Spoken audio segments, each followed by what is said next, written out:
রাজ্যবাসীকে মাছে ভাতে রাখতে সকলকে মৎস্য চাষে এগিয়ে আসার আহ্বান জানালেন রাজ্যের মৎস্যমন্ত্রী সুধাংশু দাস। বৃহস্পতিবার রাজধানীর সুকান্ত একাডেমির অডিটোরিয়ামে পশ্চিম জেলার অন্তর্গত মৎস্য চাষীদের বিভিন্ন যোজনায় সহায়তা প্রদান অনুষ্ঠানে মৎস্যমন্ত্রী আরও বলেন, সবচেয়ে লাভজনক ব্যবসা হল মাছের ব্যবসা। মৎস্যমন্ত্রী জানান, 2023-24 অর্থবর্ষে মুখ্যমন্ত্রী মৎস্য সহায়তা যোজনায় রাজ্যের 3000 মৎস্য চাষীকে বছরে 6000 টাকা করে প্রদান করা হয়েছে। এছাড়া মুখ্যমন্ত্রী মৎস্য বিকাশ যোজনায় মাছ চাষীদের পুকুর নির্মাণ, জলাশয় সংস্কার, মাছের খাদ্য, মাছের পোনা প্রদান করা হয়েছে। পাশাপাশি মৎস্য চাষীদের 2 থেকে 3 দিনের মৎস্য চাষের উপর প্রশিক্ষণ প্রদান করা হচ্ছে। মাছ ছাড়া আমাদের তো একটা প্রবাদ আছে, বাঙালি মাছে ভাতে বড়, ঠিক না? এখন তো বাঙালি না, বাঙালি নন বাঙালি সবারই মাছের চাহিদা আছে। তো মাছ আমাদের রাজ্যের একটা প্রধান খাদ্য, কিন্তু সেই পরিমাণ মাছের উৎপাদন কিন্তু আমাদের রাজ্যে নাই।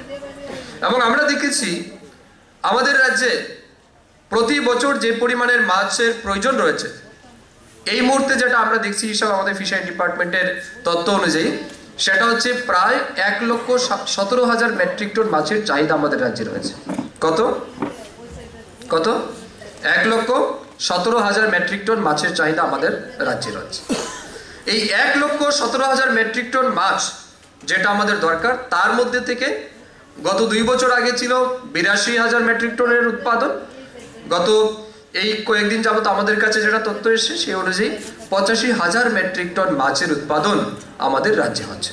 কত হাজার মেট্রিক টন? 85,000 মেট্রিক টন আমাদের রাজ্যে উৎপাদন আছে। এই যে 1,17,000 মাইনাস 85, প্রায় 32,000 মেট্রিক টন মাছের ঘাটতি আমাদের রাজ্যে কিন্তু এই মুহূর্তে আছে।